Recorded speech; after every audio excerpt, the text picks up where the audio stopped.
श्री कृष्ण चैतन्य प्रभु नित्यानंद श्री अद्वैत गदाधर श्रीवासादि श्री गौर भक्त वृंद। हरे कृष्ण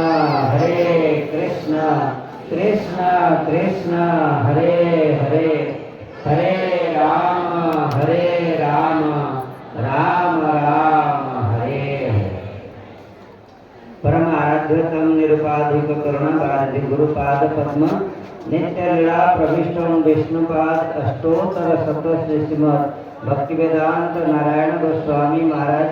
अभिन्न गुरुपाद पद्म नित्य लीला प्रविष्टम विष्णुपाद अष्टोत्तर सतश्री श्रीमद् भक्तिवेदांत वामन गोस्वामी महाराज श्री श्रीमद् भक्ति विज्ञान भारती गोस्वामी महाराज परम गुरुदेव श्री श्रीमद् भक्ति प्रज्ञान केशव गोस्वामी महाराज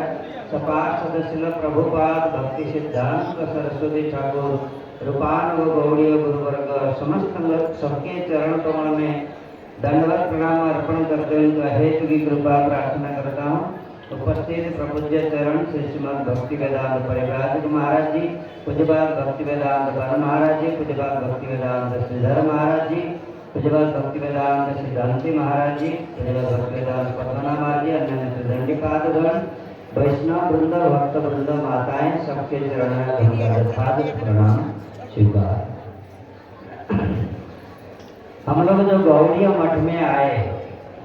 गुरुदेव की चरणाश्रय करने के बाद कार्तिक महीना में हो या बाकी पूरा साल जो तिथि आते थे, चाहे श्रील भक्ति वेदांत वामन गोस्वामी महाराज जी की, चाहे श्री श्रीमद् भक्ति वेदांत त्रिविक्रम गोस्वामी महाराज जी की आविर्भाव तिथि या तिरुभाव तिथि, चाहे भक्ति प्रज्ञान श्रील केशव गोस्वामी महाराज की तिथि, उसमें जितना लीला संगठित होता था, यानी जो जो लीला के बारे में हम सुनते थे, नीति आदर्श के बारे में सुनते थे, उसमें सारी चीजें आता था वही देवानंद गौड़ीय मठ। नाम जो आता था देवानंद गौड़ीय मठ में, जब गुरुदेव थे तो ऐसा लीला हुआ था। देवानंद गौड़ीय मठ में जब परम गुरुदेव ये बनाया इस प्रकार, जैसा कि महाराज जी बता रहे थे, जब अभी जितने सारी मठ में हम देखते हैं कि ठाकुर जी का इस प्रकार जो गौर कांति जस्य कांति विलोपिता राधा चिंता निवेशेन जस्य कांति विलोपिता श्री कृष्ण चरणम वंदे राधा लिंगित विग्रह, ये विग्रह की जो प्रकाश और चारों तरफ हम इस गौड़ीय मठ में हमारे विशेष करके परम गुरुदेव की ये धारा में सरस्वती केशव धारा की जितने गौड़ीय मठ है, सब मठ में जो विराजमान है, ये सारे का अयमारंभ स्थान जो है ये श्री देवानंद गौड़ीय मठ। इसलिए इसी स्थान को आने में सारी एक एक चीज का स्मरण आता है। गुरुदेव किस प्रकार ध्यान से यहाँ पर किस प्रकार सबको शासन करते थे, इस प्रकार यहाँ पर जब वामन गोस्वामी महाराज, श्रीमद् भक्ति वेदांत त्रिविक्रम गोस्वामी महाराज और गुरुदेव तीनों बैठ करके, जैसा महाराज जी बता रहे थे, साल भर सारी मठ में कौन कहाँ पर जाएंगे, किनके सेवा में कौन रहेंगे, इस प्रकार व्यवस्था बनेगी, सारी यहाँ पर संगठित होता था। और उसी स्थान ऐसा है कि अभी भी हम लोग जहाँ जाते हैं तो हम लोग कभी इसी स्थान के संलग्न के साथ परिचय मिलता है। तो गुरुदेव इसी स्थान से भी पूरा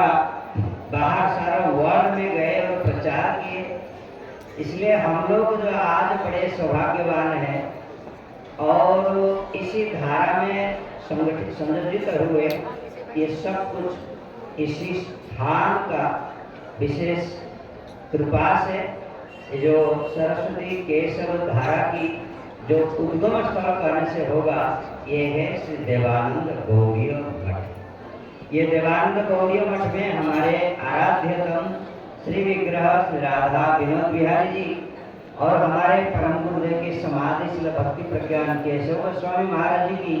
और श्री भक्ति वेदांत वामन गोस्वामी महाराज जी की समाधि पीठ इसी स्थान पर है। जब हमने एक बार क्वेश्चन पूछा कि किस कारणवश गुरुदेव को फिर दूसरा जगह मठ बनाने के लिए काफ़ी भक्त लोग बढ़ गए। जब मठ बनाने लगे तो मैंने पूछा कि गुरुदेव क्यों ये मायापुर में काफ़ी लोग आते हैं, गेस्ट हाउस बहुत अच्छा चलता, परिक्रमा के बाद तो बड़ा अच्छा गेस्ट हाउस चलता और काफ़ी लोग वहाँ आने में पसंद करते हैं, तो मायापुर में क्यों नहीं बनाया? पैसा की कमी भी नहीं था उस समय। सब लोग बोले गुरुदेव की इच्छा है कि परम गुरुदेव जो स्थान अपराध भंजन पाठ, ये जो स्थान है यहाँ पर नवद्वीप छोड़ के दूसरा जगह नहीं जाना चाहते थे, इसलिए यहाँ पर ही बना। और जब हमने गुरुदेव पुरी आए थे बेंगलोर प्रोग्राम के बाद 11 दिन गुरुदेव रहते थे वहाँ, तो एक बार बात पर हमने गुरुदेव को पूछा प्रश्न सब एक के बाद एक, कैसा गुरुदेव परम गुरुदेव के साथ बैठते थे, तो समझ में नहीं आया कि लक्ष्मी देवी कैसा दास्य रह सके। ये बात गुरुदेव ने फिर प्रश्न पूछा। तब मैंने पूछा कि गुरुदेव ये सब बात कैसे कैसे जब चर्चा हुआ, गुरुदेव मुझे बड़े कृपा दृष्टि से देखने लगे और तब बोल रहे थे कि आपने ये सब पढ़ा है? मैंने कुछ जगह पढ़ा है। बोले कितना बार पढ़ा? मैंने बोला गुरुदेव एक बार हुआ और दूसरा बार शुरू करा। बोले इसको बार बार पढ़ो, क्योंकि बाकी जितना ग्रंथ है हमने गोस्वामी को ग्रंथ को संपादन और संकलन किया, लेकिन ये जो ग्रंथ है आचार्य केसरी का, ये ग्रंथ मेरा हृदय का पुष्प है। मैंने स्वयं जितने गौड़ीय मठ में गुरुदेव के चरण कमल में आने के बाद रहने के बाद जितने सारी प्रभुपाद के गुणों से शिक्षा ग्रहण किया, हमारे गुरुदेव के बारे में पूछा, मेरा साधन भजन की जो अनुभव और मेरा इसी मठ में सेवा करने का जो मतलब एक दिव्य उसमें जो अनुभव, ये सब कुछ मैं इसी ग्रंथ में दिया। इसलिए ये ग्रंथ को जब हम पढ़ते थे, ये देवानंद गौड़ीय मठ में एक मठ की एक एक रेणु के बारे में याद आता था। तो आज यहाँ पर आए और उनकी चरण कमल की कृपा प्राप्त करके हम पूरा परिक्रमा को निर्विघ्न रूप से समाप्त करेंगे। और जो शिक्षा हमारे गुरुदेव कहते थे और परम गुरुदेव कहते थे, जैसा 3 बार चाबी देना है घड़ी में और उसमें नवद्वीप परिक्रमा 1 बार, तो हरि कथा कीर्तन श्रवण करना। और गुरुदेव कहते थे जैसा परिक्रमा आए तो भागे छाप लेके जाओ, कान में कुछ गांठ बांध करके जो गुरुवर्ग